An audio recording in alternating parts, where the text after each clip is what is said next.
It's meant to be a practical hands-on session on applying for district grants, and it's really meant to share with you the concept that district grants are not really that difficult to apply for.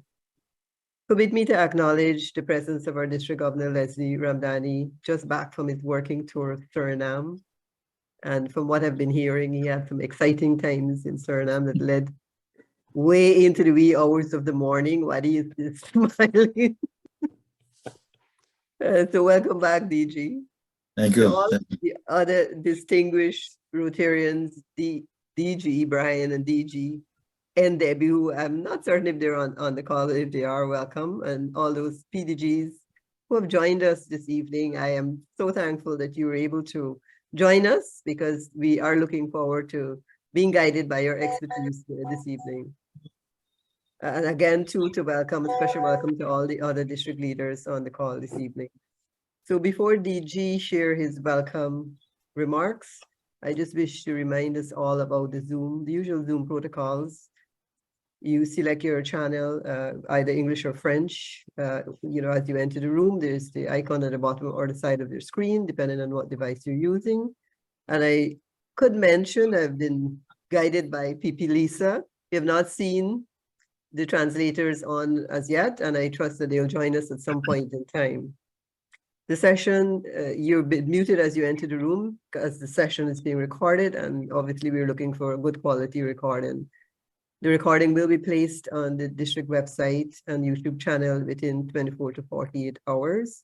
So for those persons whose colleagues might have missed this evening activity, you could remind them you can actually tap into it on those two channels. There will be a Q&A session, and we have a 2-segment presentation this evening where we'll have an actual presentation, and then we'll have a video presentation. And after the video presentation, we will be taking the questions.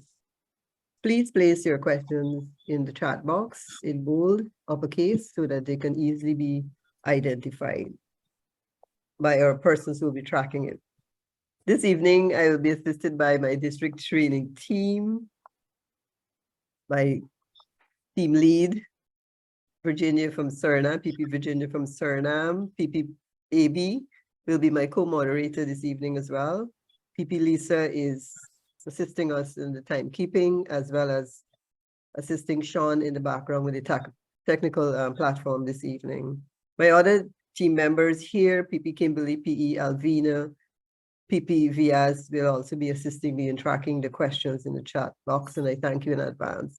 Our translators, it's not here as yet, but they hopefully will be here in time as we move along in the presentation. It'll be Natalie and Mavis expected to be here this evening. I'm Liz Cox from the Rotary Club of Garden City.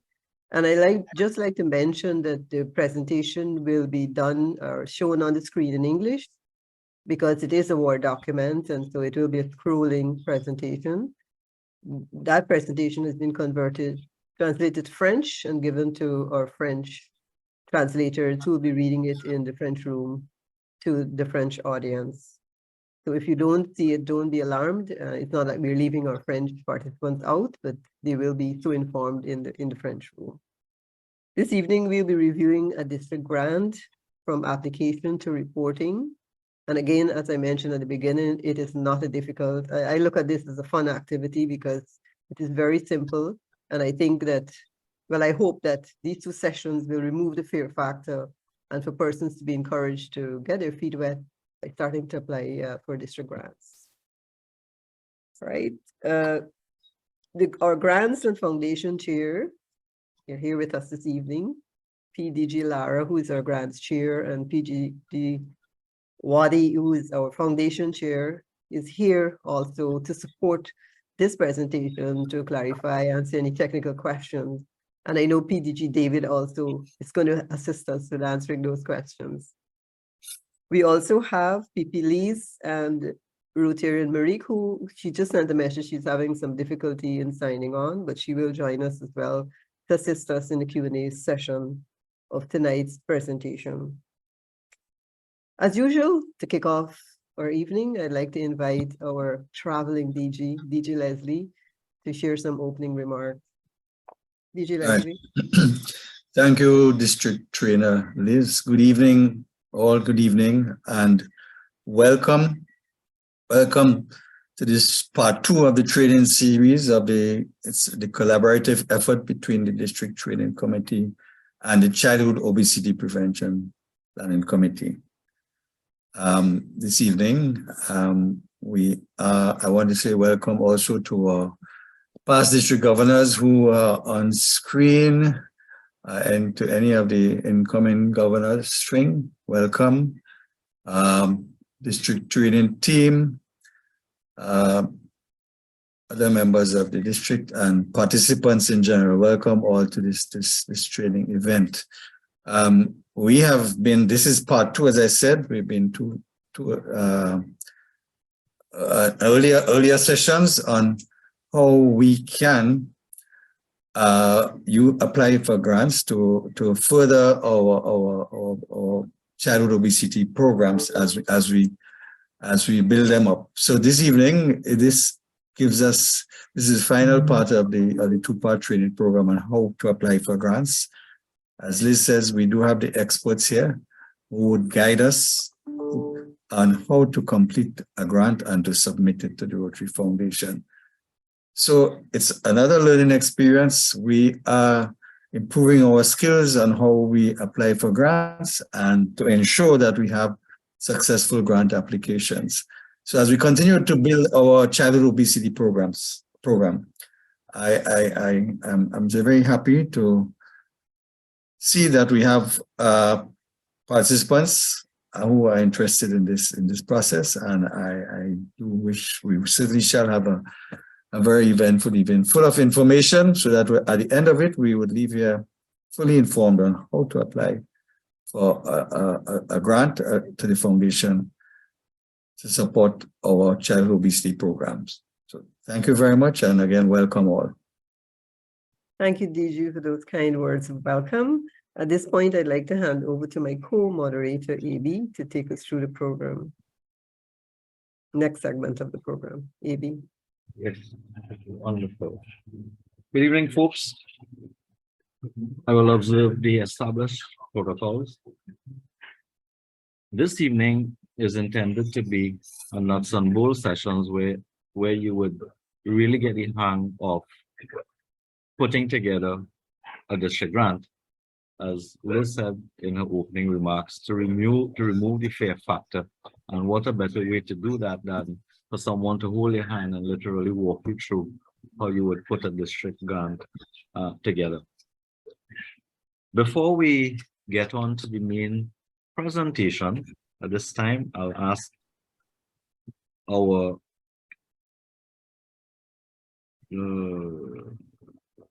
I think we have covered that already. PP Virginia, to give an overview of the COP training series. This is the second session of a 2-part series, and to give her views on what has been accomplished thus far, what this session is intended to do, and maybe a little look ahead regarding grant applications in support of COP projects. PP Virginia. Yes, thank you, PPAB.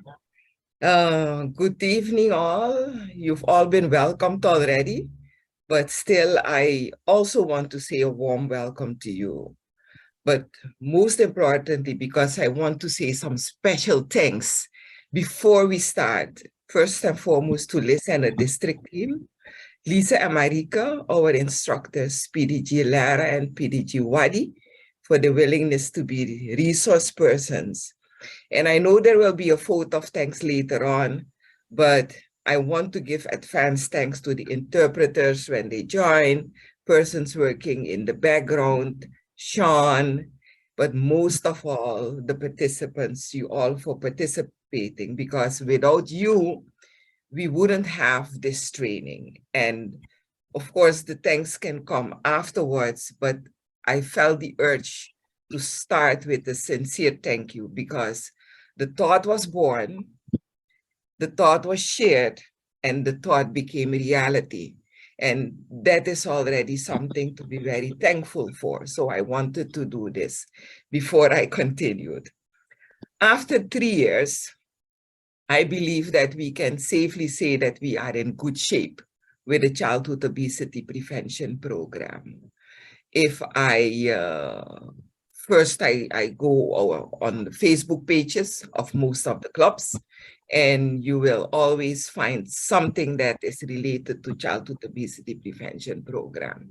So maybe I am biased, call me biased, I should be, but I still believe that we can safely say we are in good shape. But to sustain and maintain the program, we will need you to keep the program going. And you will need funds to carry out your projects and do your activities. So in our opinion, the most obvious way to do that is, of course, by applying for the district grant, for the district or a global grant for that matter. And the purpose of the training is therefore, and PP Liz already said that, to ease fellows gently into the process of applying for a grant. I know most people think it's difficult. I am one of them. I always thought it was difficult until I had some powerful people who really took me by the hand and set me down to help me, where I could sit and watch and see and learn how it was done. And that's the reason that I came up with the suggestion and the initiative to do that same hand-holding for other persons, because if I need it, I know for sure more persons need it. So you think it might be difficult, but if you dare to take the step and go through the process, you will succeed, because we have the success stories. And Liz will share the one success story with you today. But we all need a helping hand. And we from the Kamp team, the Childhood Obesity Prevention Team, and from the training team are here to help. And we know that whenever we call on PDG Lara, PDG Wadi, or any other fellow, just like we called on Lisa and Marieke, they will be there also to assist you. So this is the first step. This is really getting your feet wet, putting the big toe in the water first. Test the water. What is the temperature? Can I move forward? And I'm now sure that after today, this evening, you will move forward. But that's not the end. So although the session will end today, the process will not stop. We are here, you know how to contact us. So make sure you continue. You meet with a hurdle, don't fall back. Call one of us. We are just a WhatsApp call away. This evening is the conclusion of the second training session, because it's the second part of the second training session. You might remember that our first session was in October, and that was the presentation from Dr. Osman Adams about the status of childhood obesity in the Caribbean. And there is a third session coming up that will be training in the use of an online repository, and more information on that will follow. So you see, the Kamp team and the training team has not only reached out to each other, we grabbed our hands and we locked hands. So we will move together for the coming years to continue to do training to make sure that our Kamp program is not only initiated and rolled out, but it is sustained and maintained. And really and truly, to do that, we need people and we need money. So also, if you have suggestions for trainings, feel free to contact me or contact Liz and say, hey guys, I met with this and this and this. Can you also include that in your training for next year? Everything has been recorded. So if you want to go back and watch it again because you were not, it wasn't very clear after the first run, everything, Sean makes sure that soon as everything is finished, he puts everything on our website. So all recordings are there. Go back there, watch it again. This recording will also be available. And since you're here, we are preaching to the choir, but since you're part of the choir, make your own choir and preach the word to other fellows so that they also know what has been happening and what is available. This year was district grants. Next year, we hope to focus on global grants. And what we know is that you can use the information from a district grant to apply for a global grant. So you use the results from the district grant to apply for a global grant. And then you can do bigger and more impactful projects. So that's the way we hope to proceed. And before I hand over the Zoom back to PPAB, I must express my sincerest thanks to our DG Leslie, our quiet and soft-spoken DG, but a solid force and a support who really encourages me to keep going. So DG Leslie, thank you for being the wonderful leader you are and for continuing to giving me the support that keeps me going. PPAB, I hand the Zoom back to you. Thank you, PP Virginia. And from all of us, I think it would be in order if we also, or if I also express gratitude to you also for leading this charge throughout the district in a quiet but very relentless manner. So thanks very much for that. Okay, so we're ready to get into our presentation. And whilst AG Liz doesn't require much introduction to, I would say, everyone that's on the call today, or for the district for that matter, there's still a few things about her that you may not have been aware of. So I'll share some of those briefly. AG Liz has over 15 years serving communities as a Rotarian and currently the assistant governor for the Guyana clubs and serving as our district trainer. She has held several leadership positions in Rotary, including secretary and president of the Rotary Club of Georgetown. She is a charter member of the Rotary Club of Garden City, which was only chartered in September 2020, and she's also the club's current trainer. At the district level, she has served on the district training committee for the past 4 years and 2 years on the POP committee. She is recognized as a Rotarian of the Year and Rotarian of the Decade, amongst others. She is a +9 PHF member of the Paul Harris Society and the District Polio Plus Society. Professionally, while many people believe Rotary is a job, and I would attest to that because it's late in the night, early in the morning, during the day. Yes, she also works. She is the co-owner and company secretary director of Casper Investments, Inc. As a qualified insurance expert, she offers consultancy and training services in insurance, customer service, and leadership development. On the management side, she holds an executive MBA and is a certified master trainer, a graduate of UWI campus. She is also a certified Myers-Briggs administrator from the American Management Institute. She's currently serving on several boards and is the current chairman of RF&G Life Insurance Company out of Belize. Let's extend a warm virtual welcome to our presenter for this evening, Liz Cox. Thank you, AB. At first, I thought you said 50 years. Something like 50 years. I was trying to track my age then, you know, if it's 50 years. Okay, let me just share this screen. Thank you for those kind words of introduction. And what I'd like to say is that, are you seeing my screen, everyone? Yes, I can. Okay, good. All right, that's good.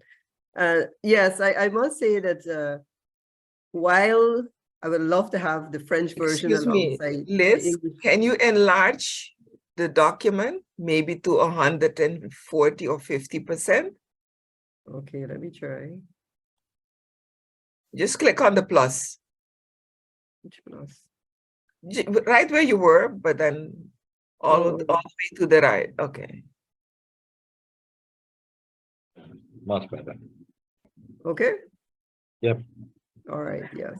So tonight, I really would like to share in a very conversational way an actual grants application that was successful and that was submitted and was successful, and to go through some of the questions. And I think, like I mentioned before, there's a lot of fear factor in the whole idea of applying for a grant. And I think if you get through a district grant, you can get through any grants, because it's not just the district grants. You can apply for funding. You could apply for funding anywhere else. I also know that some members of the district have expressed to me that, I've applied for a district grant and I never got it. And so I never bothered anymore. And I thought, really, once you're giving to the foundation, the expectation is that you can actually get from the foundation. And so I recall too, in Suriname many years ago, when I was, I think, must have been going as the president of the club, I attended a session, and I recall PDG Lara was presenting on district grants. Back then, she was still the chair of district grants, and she mentioned that the district had to send money back. And I thought to myself, oh, send money back? I remember getting up and asking her, could I apply for 2 grants? I was also inspired at that meeting because PP Lease from Portsmouth, Dominica is a club that had just been formed and they had just qualified for a grant. So when I got back to Guyana, the first thing I did was to apply for a district grant, and I was successful in getting it. So it is not that difficult. It's not that difficult to apply for a grant. And so I'll just go through some of the various questions. As Marieke would say, take every question one at a time. So this, what you're seeing here is the actual grants application. And you would see, are you guys hearing me? Yes, Yes. Yes. So you have a project name. So you list the project name. The project name for this project was Green Thrive, which was coined by P.E. Alvina. I'm putting her on the spot here this evening because it was in fact a vegetable garden, but she thought that Green Thrive would be a good title to give it. So we've always used the term Green Thrive. So we were applying for a grant to build a shade house, to plant use as a nursery, and so for some soft vegetables, and to develop a small fruit farm outside of the shade house. So of course, your club name, that's pretty straightforward. Now your project objective, I believe, PDG Larry, you can interject at any time.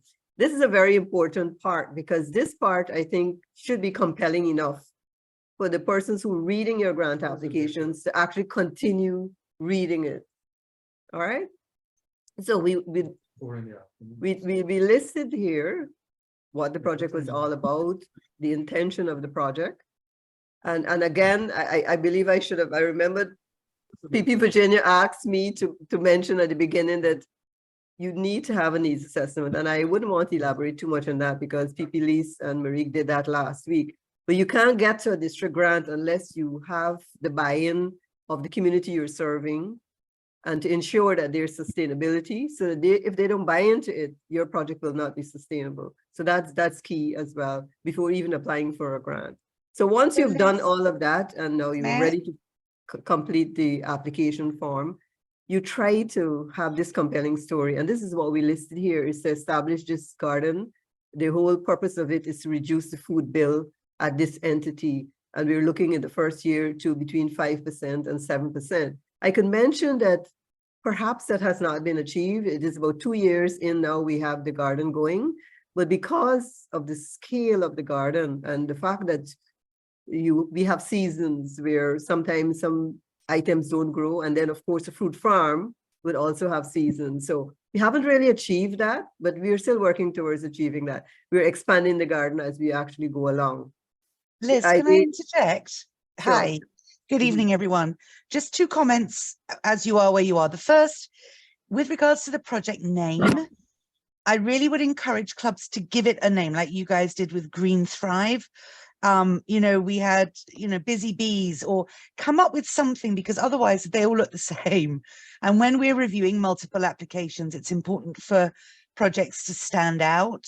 So even though you may have a description afterwards, you know, I think it's a nice idea, the Garden City Library, call it something that evokes the image of what you're doing. And the second thing is with the measurable outcomes. Remember, a district grant is a short-term grant. It's not the same as a global grant. So your outcomes should be able to be measured within the Rotary year. And it's really important, as you said, you do the needs assessment, but we want to see some actual tangible data. So don't just say, you know, it's a home with children. How many children? How, you know, what ages are they? If you can have a gender dynamic. So show us who are reading and considering your application that you have really studied the community that you're serving. And as you have done there, reducing it 5 to 7%. And what's the impact of that reduction? So it's going to save them $10,000 a year or whatever it might be. So even though it's a short-term project, it really is important for us to see some data. And it's not just a sort of an ethereal concept. We know they would love to have a garden. You know, let's get the specifics behind it. So just wanted to support you on that. Thank you. Right. Thank you. Thank you. Because that is the compelling story that will move PDG Lara to look at your applications or continue reading your applications. So thank you for that. All right. So the intention really is to provide some kind of self-sufficiency for that home and to reduce, of course, like I mentioned, the food bill.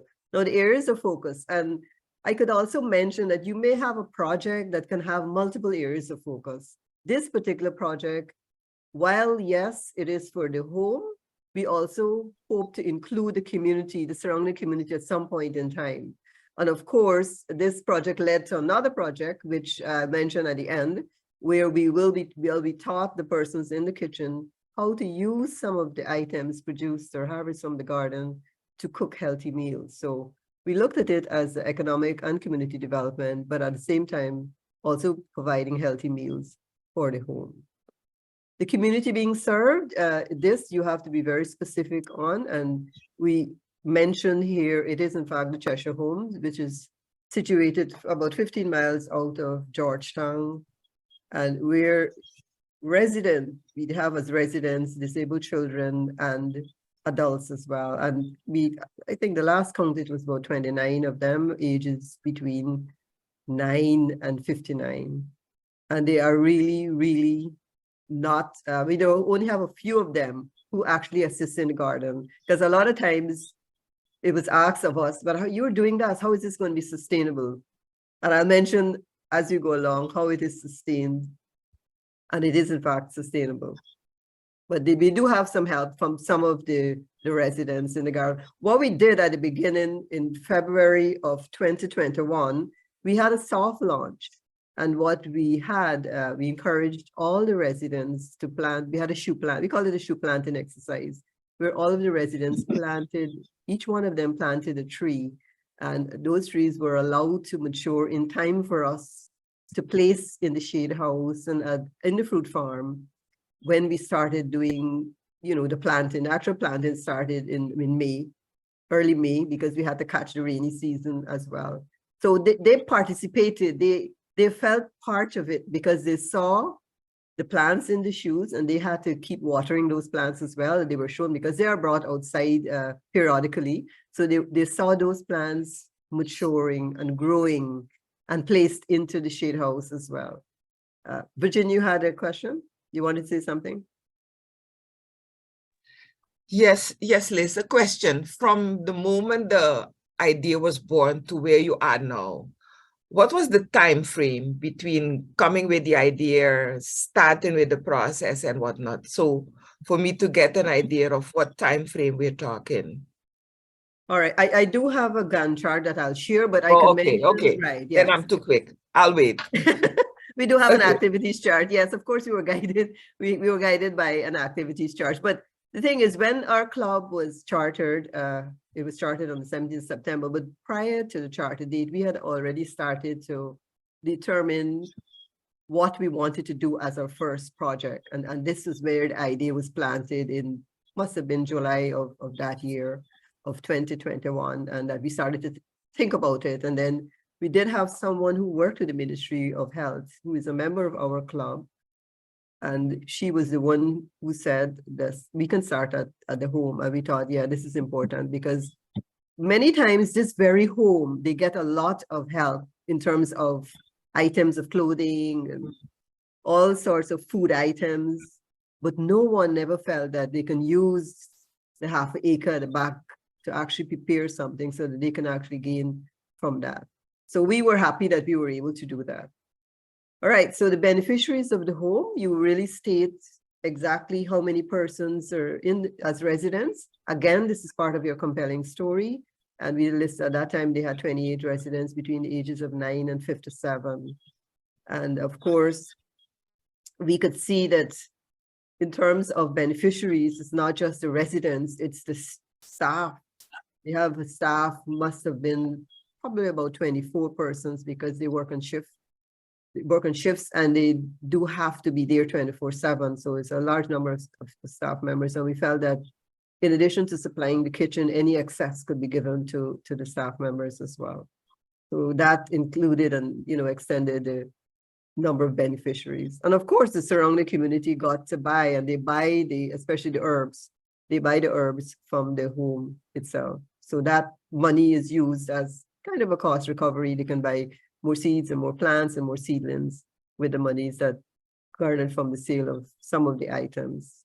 All right, we did have a project start date, and that was January the 1st, 2021. And I could mention that we received our charter on September the 27th of 2020.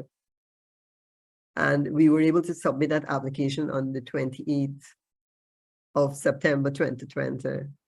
We didn't know if we were going to be successful, but then we got a call from PDG Lara, must have been in November, asking us some questions in terms of our application. Because you apply for a grant and you apply for a sum of money, but it doesn't mean that you will get all of that. Those of you who have applied or certainly experienced application for a grant would know that you don't always get what you apply for. So the call from PDG Lara was to find out from us, okay, we can give you all, where will you get the other amount from to really fund this project? Because we don't want to give you a sum of money, part of it, and then you can't find the balance to complete the project. So we had to convince her that we were going to raise funds and we were going to get donations. And so obviously she was convinced, and we were able to get a $5,000 grant to do this project. And it was in fact our first project. Now, how is this sustained? A few of the residents were able to learn some of the aspects of agriculture science. Two of the persons who work there actually recently attended a course at our agriculture school in maintaining the garden. We also provided materials to them in terms of when to harvest, how to replant, and maintaining the garden overall. So they were taught and given those lessons prior, and they also have it documented in files so that they can actually refer to those files from time to time. The funds garnered from the sale of the produce will be used, obviously, to help to sustain the garden. Lara has her hands raised. Lara. Yes. I wanted just to speak to the sustainable expendable supplies. So you kind of partly answered this question. I think that should be breeding ground rather than breathing. But really what this section asks for is, what are you purchasing to make the project happen? So do you need to buy some sort of supplies? So in this case, it may have been seeds or gardening tools, things like that, that then if they run out or are used up, how is the community replacing them? So this, again, sustainability in all of its aspects is a critical part of any grant, more so for global grants, but for district grants. So what are you buying to put into the project? And when it runs out, how will the community replace it? Yes. Yeah. All right, so that's also very important. And that is why I mentioned that any excess from the garden goes as a cost recovery in order for them to buy any additional soil or seasonings. But our club supports it as well. We still support it. We still go up at least twice or thrice a year to help with the cleaning and clearing, and certainly to also give some assistance to the persons who are actually helping us to look at the garden on a day-to-day basis. The garden itself has a irrigation system. So keeping the plants, getting soaked on a daily basis is just a matter of turning on and turning off a tap. We wanted to make it so efficient so it would not be too hard on the persons who have to maintain it on a daily basis. So that helps. But if it rains, it's hardly likely they have to turn the taps on. So again, we had to be mindful of that, because it's, yes, while we have in the instruction, you need to turn it on, turn it off at a certain time. If it rains, you don't need to turn it. You have to check the soil to make sure that you don't overwater and kill the plants out as well.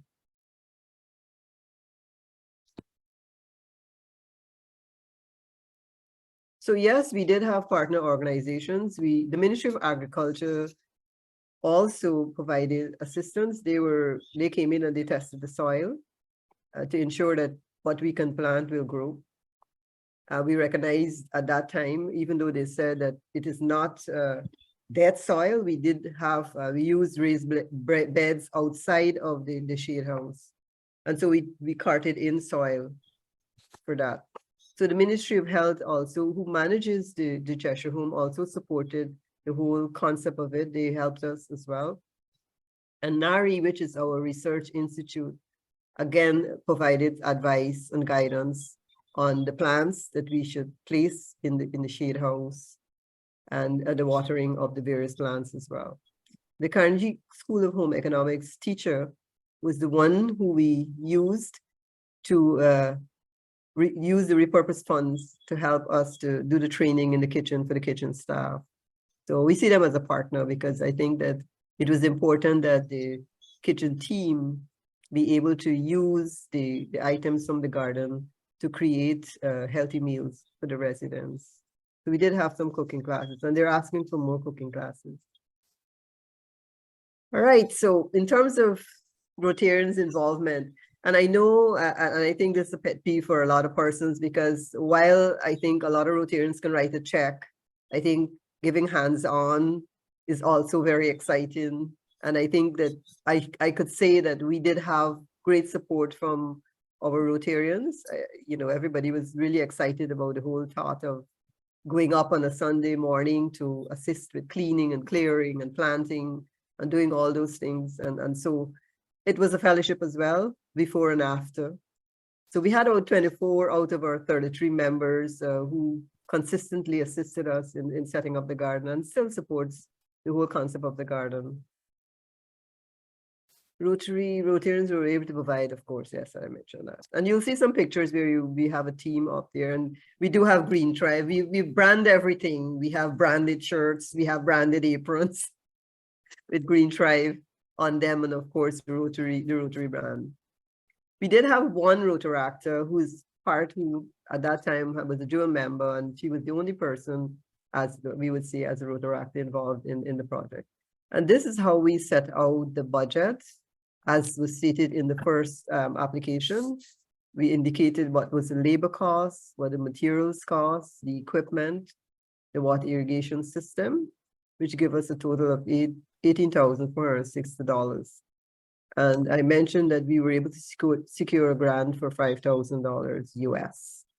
So that meant, and that is why we got that call from PDG Lara. We're going to give you this. We're going to get the rest of the money from, because they had to be sure that they're going to give you $5,000, and then you're going to sit there with it for another 2 years in order to secure the rest of the funds. So we were able to, and which was really, really good in the way that a lot of persons came forward when we went to buy materials and give us 50% discount and just donated stuff. We had friends of Rotary, family members of our Rotarians also generously give to this project.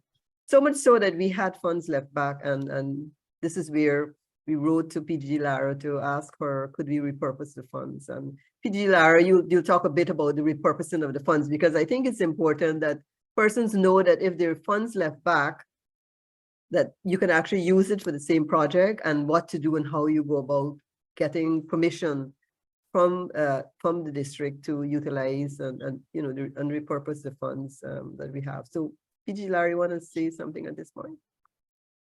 Yes, I will. Thank you. And also just to add, that for all of these, the spend against the grant, it's important to provide in your final report the invoices and or receipts so that we can see that the money has actually been spent on what it was intended for. Also, wherever possible, just for good governance, to provide 3 quotes. I know it's only a small amount, but if it's at all possible to get 3 quotes for us from a particular service or element of the grant, that just helps us know that you've done your due diligence. But with regards to repurposing funds, we have had a couple of clubs who were not, either for different reasons, not able to spend all of the money, mostly because of issues outside of their control. So COVID is a good example of money that may have been given that the club then wished to redirect to either something else under the same project heading or a completely different project. And the most important thing is to just be totally honest and transparent with us. Give me a call Wadi, call the district governor. We will deliberate over what you're proposing. So if you've not been able to spend any of the money because of circumstances, we may ask that you hold it for a certain period of time. We certainly don't want to send back any money. That's not our intention. But if you are suggesting to us that it be redirected to in a different way under the same project or a different project entirely, generally speaking, we have been fairly open to that consideration. We do deliberate.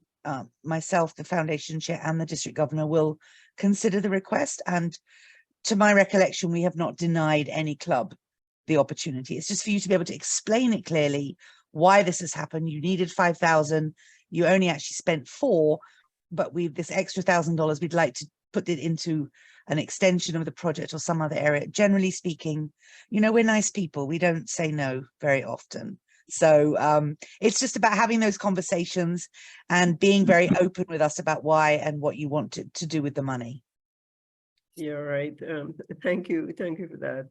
Yeah, and also too, I think, like I mentioned, that there were persons who indicated that, oh, I've applied for a grant and I was rejected and I have no time to apply again. For me, applying for grants is not just applying for district grants. I apply everywhere. You may get everywhere, you never know, and you can expand that project, you can enhance that project. So it is not to commit yourself just to applying for a district grant. And you're getting experience all along. I recall last year I applied for a grant. It was 47 pages and you had to go through loops. went through the first loop and felt good. I was accepted, gone through the second loop, only to get rejected. But I was fine. I love the experience, because I know in the future that I can do something like that. PDG, what do you wanted to say something? Yeah, you need to unmute. Yes, thank you. With regard to, let's say, the difference, you asked, the amount you requested was 18,000 plus. The club only got $5,000. There is a reason for that.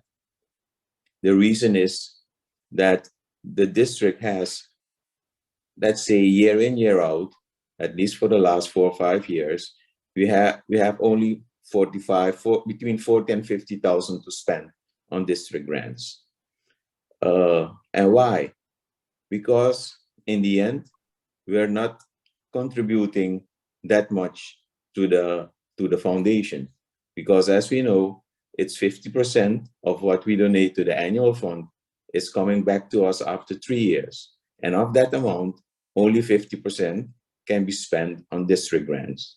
So in order for us to get this, let's say, have the possibility to spend more on district grants, we have to raise our annual fund contribution to the foundation. So it's not because we don't like the club or whatever to spend 18,000, but if there are more than enough applications from the clubs, of course, we cannot give more, like $5,000, $6,000, $7,000 to each club. Yeah. All right. Thank you. I see PDG, Lara, and then PDG. Yes, I just wanted to add to that some clubs who may say, you know, we didn't get selected for a grant last year, we're not going to apply this year, as you mentioned. There are different reasons why we wouldn't necessarily give every club every year the full amount. Waddy's alluded to part of it, that the funds may not be available, and we try and give, or we look at all the applications and we try and spread the money across the number of applications we have. But it also is a reflection of whether your club may have got a large grant from us in recent times and we wanted to allocate to a newer club, maybe that you haven't given as much to the foundation in the last couple of years, and that will also inform our decision. So I really would encourage clubs to, you know, to continue applying. Some clubs, I know the Rotary Club of Portsmouth is a good example, pretty regularly get small grants. So it may only be a couple of $1,000s, but it's enough to do the projects, or certainly help to do the projects that they want. And I also wanted to say that, you know, that the project application or the grant application form is so simple. Ours, I'm not speaking about the 47-page one that you went through, and I've also done many of those grants myself. It really doesn't take very long to do, so I don't think that should be a deterrent to clubs. But once you've been giving to the foundation, then, you know, you've got a pretty good chance of getting, even if only a small one. And my last comment before I yield the floor to PDG David is, I'm always so sad at how few clubs apply. Out of the 70+ clubs that we have in our district, we rarely get more than 12 apply every year. So just putting that out there. Yes, David. Okay. PGD, oh, you need to unmute. Sorry, this form that you are sharing right now is the current application form list? Yes. Yeah, so just because I don't have it in front of me, is there a further section that breaks down the financing? Or is that section 7 the only one there? Yeah, that's the section there.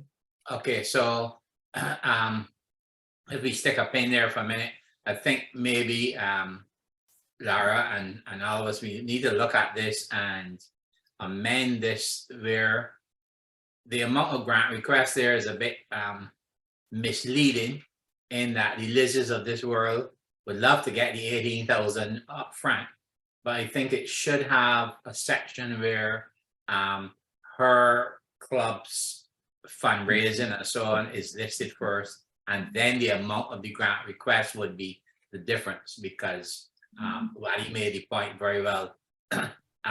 We don't have this type of money to give a club. Sometimes we don't have this type of money to give all of the clubs. So the requests have to be mindful of that. So I'm just suggesting we amend this so that we sort of make it that the clubs have to show their fundraising and what they're going to put in, and get some partners if necessary, so that the requirement is a lot less. And it's also true that the ones that are smaller, when you do your homework and raise some funds otherwise, are the ones that are most likely going to be successful. Yeah. All right, thank you for that. Yeah, and the other grant applications, I've seen that, like Scotiabank, they always ask what you're actually putting in. So that's a very good point, PGD David. Thank you for that. So let's just move along. All right, and the terms and conditions where, and it was mentioned that you have to keep your receipts, because that is part of the report that you have to submit as well. Just let me move right along here. Of course, it ends with the signatories of the individuals. And that's it. There's nothing difficult about that. That's a very simple process. It was mentioned contributions to the foundation obviously will look towards, make you look better in terms of your chances of securing grants. And attendance at your grant seminar, signing that MOU, most important, because a lot of clubs don't realize it until after September the 30th. I've not signed that MOU, and so I can't apply for a grant. I'll share with you the activities chart, and I'll also share with you as we go along. Ensure you keep your members informed of what is happening with your project. Keep track of your spending. Makes it easier when you have to report on your project. And of course, all those records that you have, your vouchers, your receipts, and return checks should be secured. So when you're ready to produce your report, you have it. And of course, you have to keep your grants share in the loop as to what is happening. Maintenance tips, of course, with this grant, we did share that as well, and the report. And I do have a photo trail. If I have the time, I can show it to you. Now, I'm showing this because it's very important for Club Central. I know a lot of persons, until the grant is finished, then you're thinking, oh, how many hours did we spend? How many persons contributed in cash or kind? And how many persons attended at a certain time? So you need to capture that as you go along. We kept it on our phones. If somebody was going up, we said, make sure you let me know what time you get up there and, the time you spend there, so that we will be able to capture that. So all of this is very important because you want to report effectively and, of course, accurately on Club Central on your project. I think that might be it for this. All right, so this is the final report. And again, PDG Lara, thank you so much. This has simplified the reporting as well, because I had done a narrative and then I got a request from PDG Lara in this form to complete this. And it really just follows the application form, where you have the club name, the club president, the title of the project, the grants funding, the total cost of the project. And now we're coming down to the nitty-gritty of how much you actually spent on the project. The beneficiaries, it's restated here, the number of Rotarians that were involved, the number of interactors that were involved, interactors, if any, that were involved. And this is, the expenditure. The receipts has to be attached. Any extra lines that are needed, you have to add those in here in that report, in your financial reports. It's kind of cut out there. You're probably seeing it, but I'm not seeing it. We have here now the list of the cost individually as we go along. I think that's the end of it. Just let me quickly share with you the kind of process that went into this project.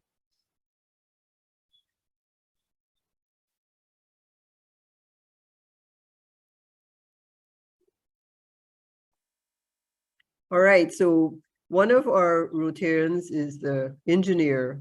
So he provided a design and the estimate for the project. Again, in submitting a grant, items like this will make your grants, whether it's a global grant or whether it's a district grant, look a lot more professional.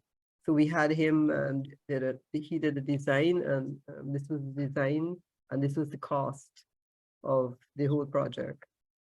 He did that for us. All right, just let me quickly share also, in order to keep you on track, keep you going on track, is important that you also have a schedule.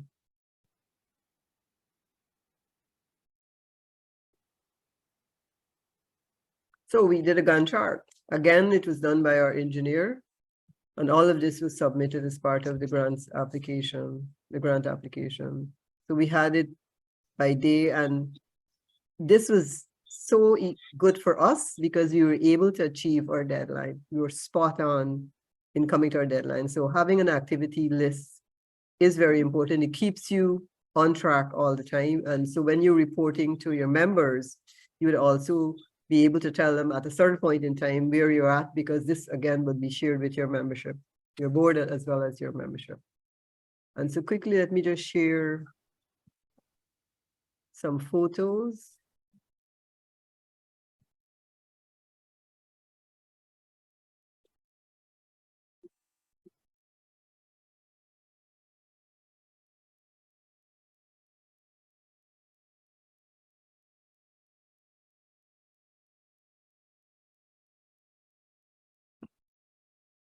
All right, this is our team. At that time, we had 33 members. We now have 37 members, I think, in our club. We just added 3 more members to the club.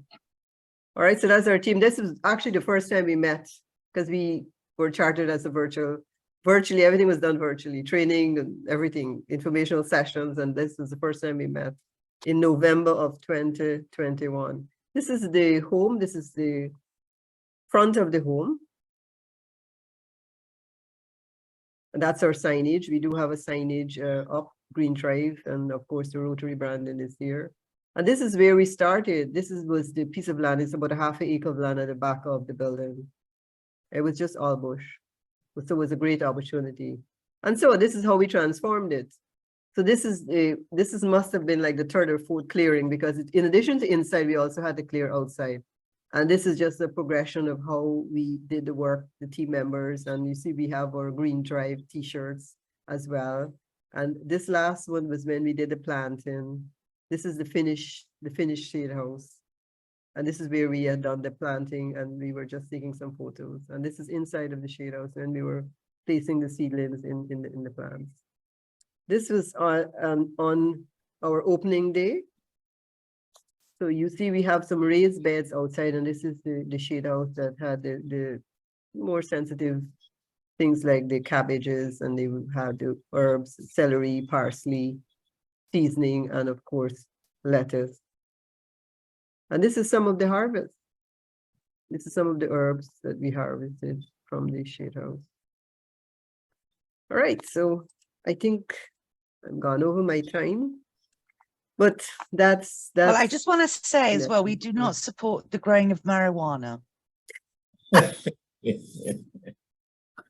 Disappointed. I know. Maybe one day you can get a district grant for growing some of the magic herb. It depends, because some countries are passing legislation. That's right. Correct. That's true. Correct. Yeah, that's true. All right, so I'll pause at this time, and I'll hand back to AB. Like I mentioned, we will have a Q&A session, but we'd like to take a break and to share some more information on COP. So AB, over to you, and thank you all for listening. Thank you very much, AG Liz. Maybe a retitling of this presentation going forward, if you are to present again, might be District Grant Writing Made Simple. Right? I mean, it was really, really well broken out into, I mean, each section of the application, very well explained, written in very simple terms, and yet, meeting the requirements for which the district grant panel is looking for.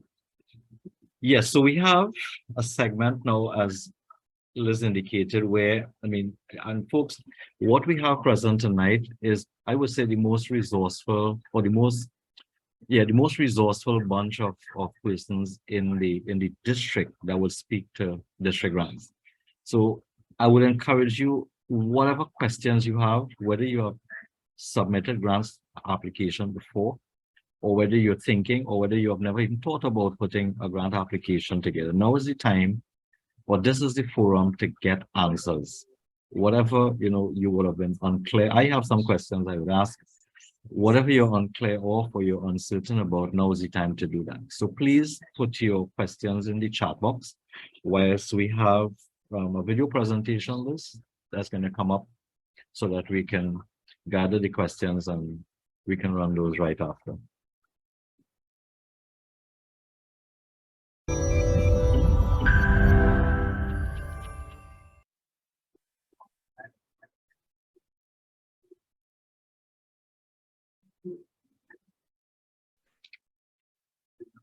Fellow Rotarians, today, January 23rd, 2023, I give the start sign for the Rotary District 7030 Moves Preventing Childhood Obesity campaign. Rotary District 7030 has successfully initiated and implemented a childhood obesity prevention program, joining the Caribbean in the global fight against obesity. From July 2020, District 7030 Rotary clubs, oftentimes together with Rotaract and Interact clubs, have included COP projects and or activities in the year program, even spanning multiple years. The program has matured to the point where it deserves rebranding as priority program for Rotary District 7030. Emulating from Jamaica Moves and CARICOM Moves, District 7030 expands its Rotary District 7030 Moves Challenge to engulf the Childhood Obesity Prevention Program in its totality as a Rotary District 7030 Moves call to action. I therefore call on my fellow Rotarians. 1. Move to participate. Organize and partake in the second annual Rotary District 7030 Moves Challenge, either as a group or an individual. 2. Move to educate. Continue to organize and participate in COP information and educational training sessions. Commemorate World Obesity Day on 4th March by attending the webinar session hosted by District 7030. 3. Move to action. Continue to include COP projects and activities as part of an annual club goals and programs, and support the COP fund by donating as a club or as members, or by soliciting support from outside of Rotary. 4. Move to recognize. Use the official campaign logo as a lockup along with your club logo to brand any and all COP collateral activities and projects. Rebranding the COP program entails linking content with identity reinforced with an image. To that end, the magnificent District 7030 COP team had a special logo designed as a symbol for our move to action in the fight against childhood obesity. At the start of this year's campaign, it is my pleasure and honor to launch the District 7030 Childhood Obesity Prevention logo. Rotary District 7030 Moves Preventing Childhood Obesity. The design of the logo takes the form of the letter M that kicks up a leg to show how the district moves into action to prevent childhood obesity. How do you use the logo? With this design, we will be able to brand our COP program and contribute to increase the Rotary public image. The design can be individualized to suit your project on the district level, country level, and club level by going to the Rotary Brand Center, using logo lockups under the brand elements. Lockups are club logos that have been combined with another logo or a partner event program or sponsor's logo or name to show your club's affiliation with the other entity. Use your Rotary, Rotaract, and Interact club logo alone when creating your lockups.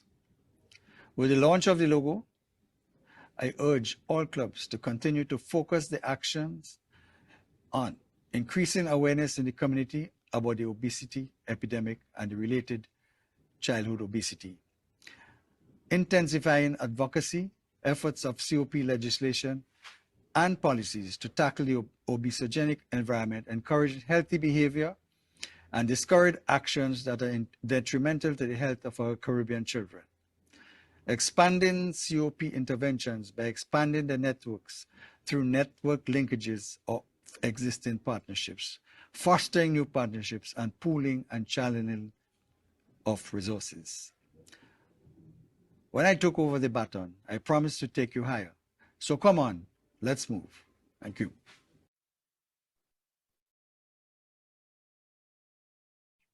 Thank you, DG Leslie, for that bit of information. Very consistent with the training series. Right, so I'm sure our chat box is all loaded up with a lot of questions. So I'd like to kick things off. These are a couple of questions that are directed to PDGs Lara, Wadi, and yeah. Is there a deadline when applications can be sent in for the district grants? Yes, so I'll take that if you wish. The district grant cycle, we open applications normally in September of the Rotary year. So for this current Rotary year, applications, of course, have closed and funds have been dispersed already. So September is normally your application month. We review during the month of October, and by end of October, early November, you get a decision. The idea is to have the funds to you by December. So the first half of the Rotary year, and then you can spend them in the second half. Great, wonderful. All right, and maybe whilst I have the floor, I can just send my second question in. Is there an interview? Can I interrupt Sorry, yeah. Waddy has I his hand see up. Wadi has his hand up. Go ahead. Yes, thank you. I think that to add to this, to the application deadline, we also have to keep in mind, and it's already said before, that one of the requirements is a MOU with that you have to sign as a club, and it's your club president, your current club president, and your incoming president has to sign that MOU before the 30th of June and email it or give it to the district, to the foundation chair or the grants chair. Yes. So that is a very important, very important requirement, because without that MOU, you will not be able to apply. You can apply, but we will not, let's say, approve the grant because of that. So just to pick up on that, what is correct? The MOUs typically are issued around district conference time, so around April. So you have then May and June to complete it, and it must be signed by the current and the incoming president. So yes, thank you for that. Wonderful.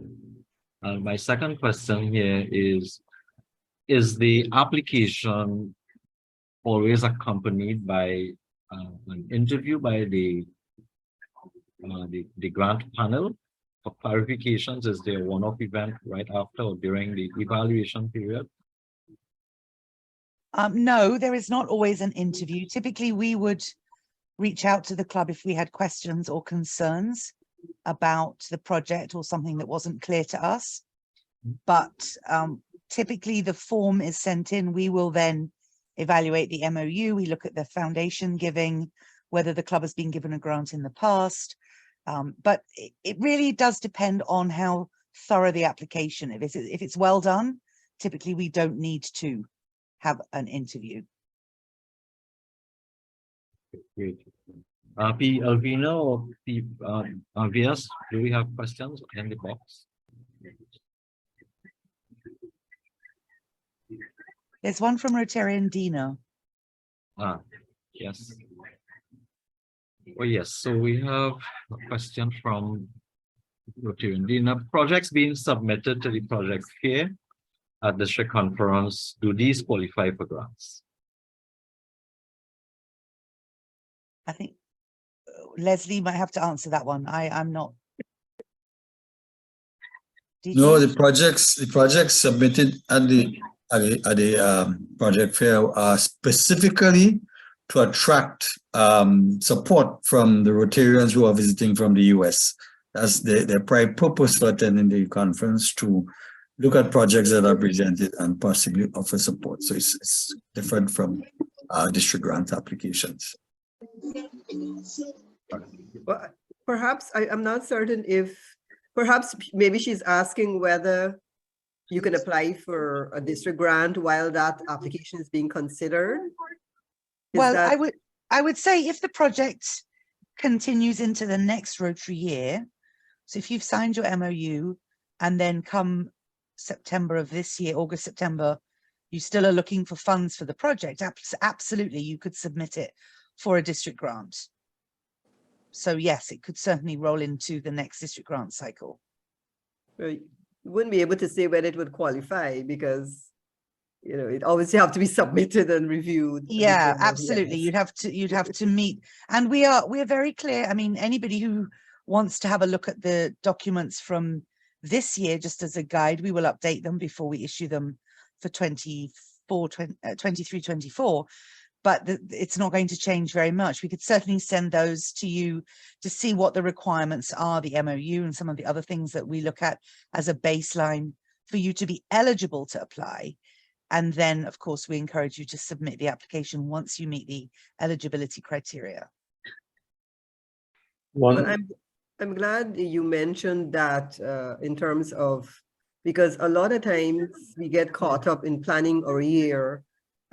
We don't get persons attending the grants the grants training as well, because that's also key, attending the grants training so that you get an understanding of what is required of you if you wish to submit a district grant, apart from signing the MOU, is to get a better understanding of your of the application process and the foundation given to the foundation. So I think that that's key. And a lot of times last year, because I was district trained, I made sure the first thing we did was to mention that at the first session. That was important. That was the Okay. Wonderful. Sorry, I just found it. So I just said, let me put it up quickly. So, Yeah. so this is what we look at for the district grant, the second column. Of course, you must be financial. Your club must have paid its dues, be up to date on any previous grants, have contributed over 3 years. Yes, as you said, Liz, attended a district grant seminar, have financial statements ready. And just to speak on financial statements, a lot of clubs ask whether they need audited financials. And I appreciate that there is a cost to that, which is prohibitive. So we would accept unaudited but proper financial statements, particularly from smaller clubs. And then, of course, your project ideally should be aligned with one of the 7 areas of focus. It's not mandatory for a district grant, but we do recommend it for everything that we do. So this is what your eligibility criteria is. You also must have a club foundation chair. That must be uploaded. You must have your goals uploaded to Rotary Club Central. The MOU that Waddy spoke to has to be signed. Now, the separate bank account is also recommended for a district grant. Again, that can be a nightmare in the Caribbean, so it's not mandatory. If you're applying for global grants, that is mandatory. So just bear that in mind. You must have 2 project leaders, everything in US dollars, and a district grant is up to 30,000. So that's our current criteria. I'm not sure whether Waddy and DGE Brian will change this for the coming Rotary year, but that's fundamentally what we ask for now. And then here's some deadlines. PDG Laura, how can you make this available to clubs? Well, this is sent out every year. This has not changed. I've been district grants chair 46 years, I think. And it hasn't changed since. I mean, I drafted it with well, PDG Milton then, and Sonia and David. Everybody's been involved. So this has been the standard for some time, at least 4 years. But I'm very happy to send it out again. Yes. To anybody who wishes to get it. Just send me an email, lara@regencytrinidad.com, and I'll send it to you. This, of course, is the current one, and some of the dates may change for the new year, but this is the 22-23 package. And we send this out every year, typically just before district conference because there will be district grants, foundation training at conference. And there's a package with the 3 different things. Let me just quickly scroll down. It also includes the memorandum of understanding, which Waddy had referred to. So you basically are signing to agree that your club is qualified for 1 year, that if you mismanage the funds, we may suspend the grant or ask for the money back, that you must have a financial plan, the bank account information. So these are some of the things that we ask you to sign agreeing to.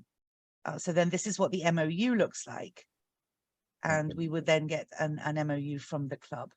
But I'm very happy to send this to, that should actually be 22-23. I'm very happy to send this to whoever would like to see it, but this is not the current one, of course. Okay, wonderful. Yeah, Can you definitely. share it with us so that it can be included in the package of this training together with the recording? Yeah, I can email it to you, Virginia. Yes, thank you. Okay. All right, we have another question. We have maybe just about 4 minutes remaining. Are we to submit our SWOT analysis with the application?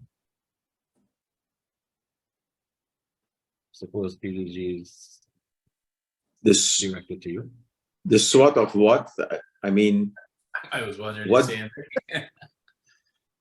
Yeah.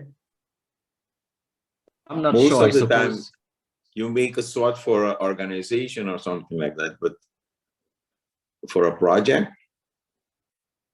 But Yeah, I'm not sure. maybe, Maybe the needs assessment. Maybe she means the needs assessment. no, it's not a she, it's Hey, VP Kenneth, I think. Yeah.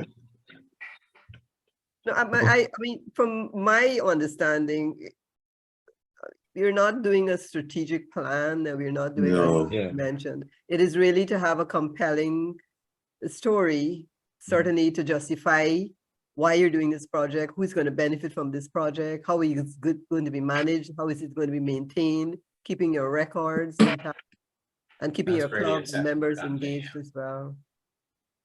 Okay. So, Okay, folks, so I think we're heading into the end of our session. So we don't have any more questions. Can I add one thing with Sure, regard to the Wally. MOU? The MOU is not only for the district grant, but also for the global grants. So although you may, at the club, may not think about applying for a district grant, maybe they will need it, or they will need it for sure if they want to apply for a global grant later in the year. So it's always wise to have the MOU signed, look at the requirements before you have before you sign as the president and the incoming president. But it's really necessary for the whole year. It's not only for the district grants. Wonderful. I see, I'm not sure if it's VS or AG Jalim hand raised. The name is saying VS, but the picture is showing AG Jalim. So, Right. So good evening, everyone. So it's me. I've got a half a question. okay. And the question is, would participating in this training activity be considered qualification for participation in district grants training, or we have to attend? So we'd have to That's a attend bit district- sneaky. No. We'll try that, AG Jalim. Let's trying, try. All right. I'm trying, but Okay. clearly it's not qualifying. So I got you. Yeah. Thanks. Okay, AG Jalim, thanks very much for that try. Okay, so we're This is heading the into this is the practical part after the training. yes. So Yes. we're heading into the end here. So at this time, let me hand back to AG Liz, who will take us through to the end of the session.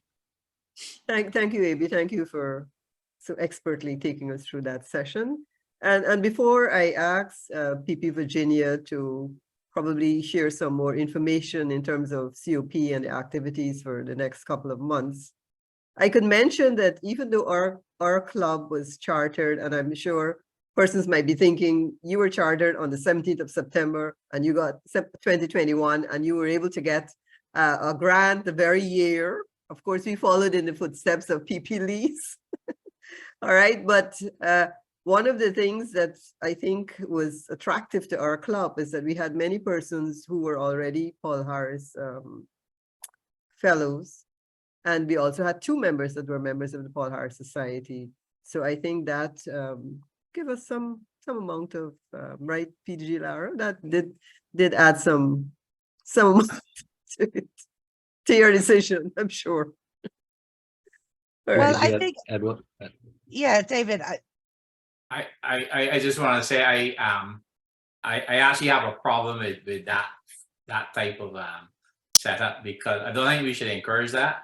I understand, and we always promote that we should all donate, but remember, there are clubs in areas that cannot give at the same amounts that we give, and we shouldn't be discouraging them to think that they can't get a grant because they give small amounts.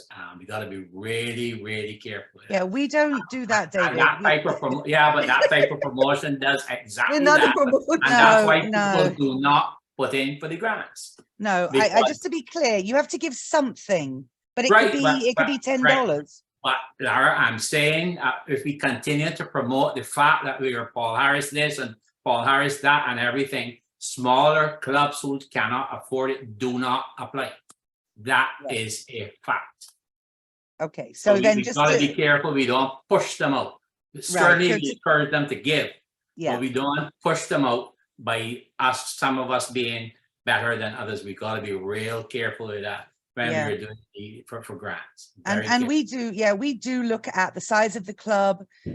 We take into consideration if it's, I mean, and in Garden City's case, it was a new club, so it didn't have a track record of giving. So we want to encourage those clubs as well. So it's a blend of all of the different things. And They have money. I But know, but I- that part. That's why you apply for a grant. but we certainly do look, you know, I mean, we would, I don't know that we would necessarily say a club don't give anything and you'll still get a Right. grant, but we would encourage them to give something. Small is fine, better than zero. But yeah, I hear you. But I think also, at least, David, they have to apply. And I understand what you say, we have to encourage them, that's this course also for, but therefore just apply to everybody. And later, if your application is not approved, you can also try to see who is the person who disapproved it, the reason, and learn for the next time. But don't give up, just do it. And I'm sure we But will at get least you there. are speaking to the converted. You are a good example because you were in that same position before. I remember telling you have to apply. Don't mind how much you've given, you remember? So Yeah, that's but we exactly the did. point. But when you did get one, now you can't stop you. That's the point. So you Oh, yeah, we expect one every year from Lise, don't worry, it's every that year. fair factor that had you at first too. No, but that's why I try to encourage people, just do it. Just do it. Indeed, everybody has their little thing in the like we can't do it or we don't know why and our club will never get it. But you just start writing or find people in your club, in your environment who can help you to use the right words that attract to the district. I think it's been said many times, and especially already in the beginning by AG Liz. It's in fact not that difficult to apply for a district grant. The requirements are not that strict as, for example, for a global grant. So I think that in fact, every club, and especially those that are contributing to the foundation, have to apply for a small district grant. I mean, just getting 10, 12 applications in a year of 74 clubs it's really, yeah. What can I say? I mean, means that we're not active enough, and that we're we must not complain. We must try to be active and look for the resources, for the funds, because once again, district grants is what I always say. It's easy money, easy in a way that it's fairly easy to get it. If you have a good project, small project, just try and apply. All right, thank you, PDG David. We are coming almost to the end of our time, and I'd like to give PP Virginia a few minutes to talk about what is happening in COP over the next 2 or 3 months. PP Virginia.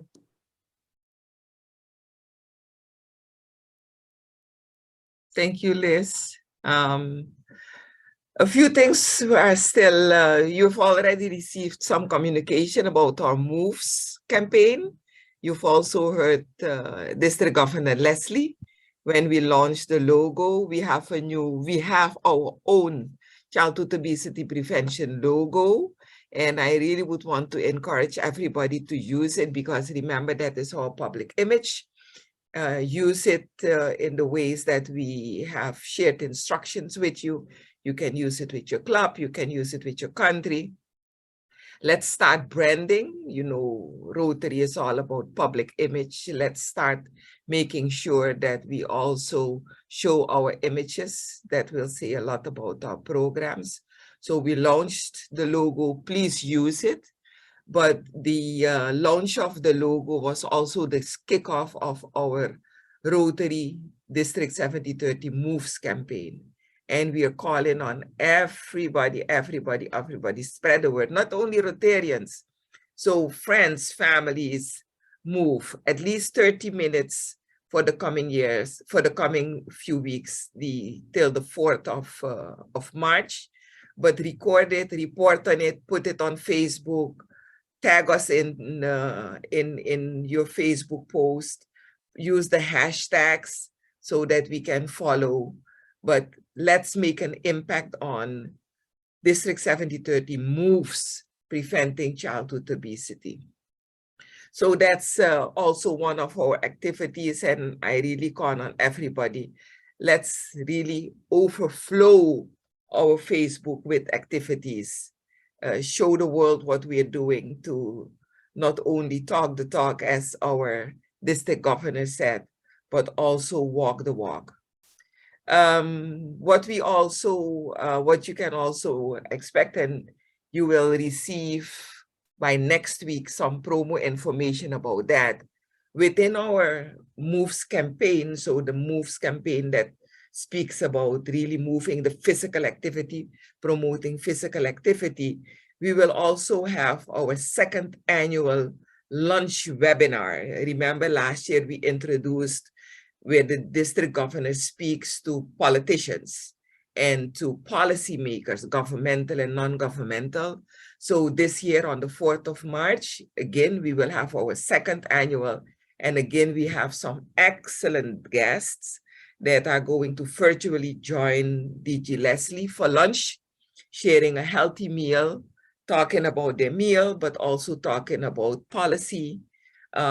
We have our speakers all confirmed. We will have the Prime Minister of Grenada, who will speak about not only policy decisions to kind of have an impact on the obesogenic environment, and but also talk about what is happening, what heads of states are saying on the CARICOM level.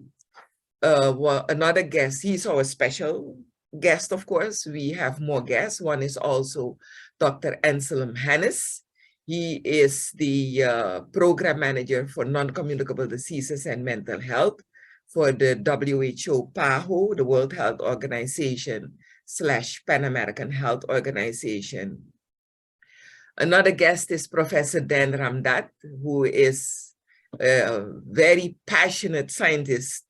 He is a scientist, both public health, agriculture, and he is well known for his work on not only research on how to tackle childhood obesity, but also how to translate that research into actions and activities that can be executed on a community level.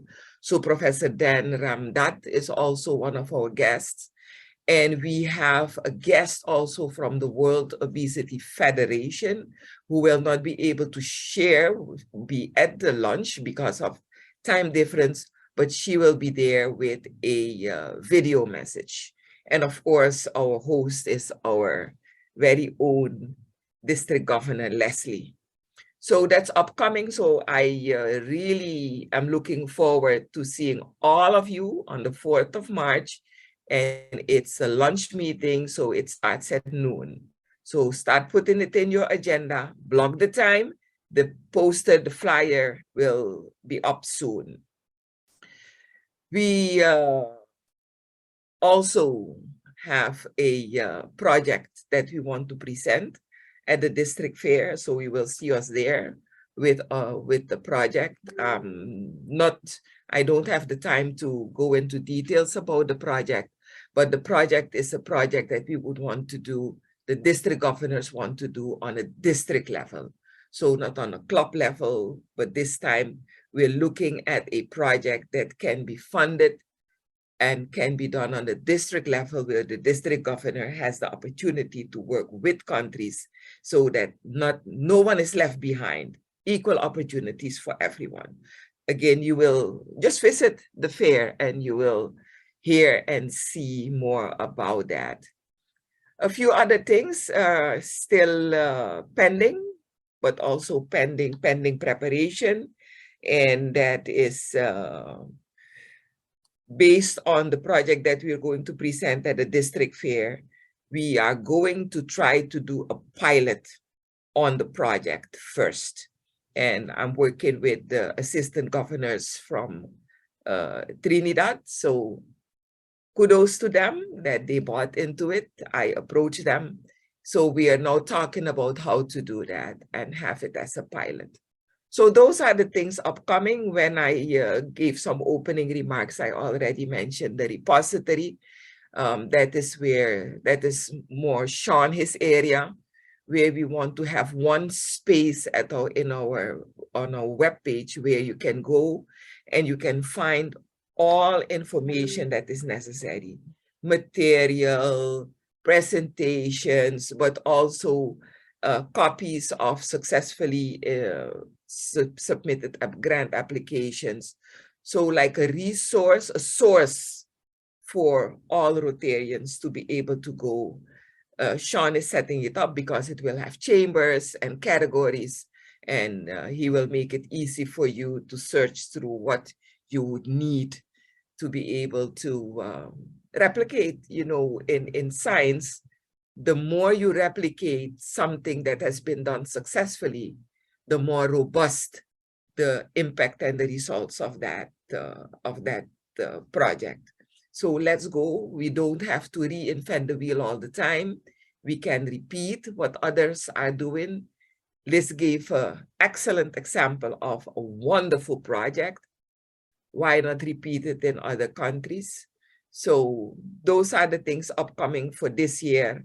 And while we are doing this year, during DG Leslie's year, we are already preparing for yet another level when the DGE Brian will come up.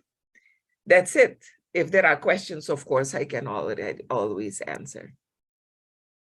Thank you, PP Virginia. And I know we are 4 minutes out of our allotted time, so I'll quickly ask DG Leslie to close tonight's session. And personally, I say thank you to all of the persons who supported me this evening, also the participants. Without you, we would have never been able to make this presentation happen. So thank you for attending as well. And to all those PDGs that assisted us in clarifying and answering questions. Thank you. DG Leslie. Thank you, District Trainer Liz. Thanks to your committee for collaborating with the Childhood Obesity Program Committee for putting on this wonderful presentation this evening. It's a lot of information has been shared. A practical example of how a grant can be put forward was presented. And let me see this. I just want to re-emphasize that all clubs have equal opportunities to get grants. So please apply, but please make your contributions to the foundation. Last night I was talking to PDG Wadi about that. We need to get clubs up to speed with contributions. So yes, let us make applications for grants where we need them, especially so when we are doing our child obesity program. So thank you very much for all of this wonderful information. Thanks to all the participants, presenters, etc. Great information. Let us go forward to improving lives when we adopt these programs. Thank you very much. Good evening. Good evening, everybody.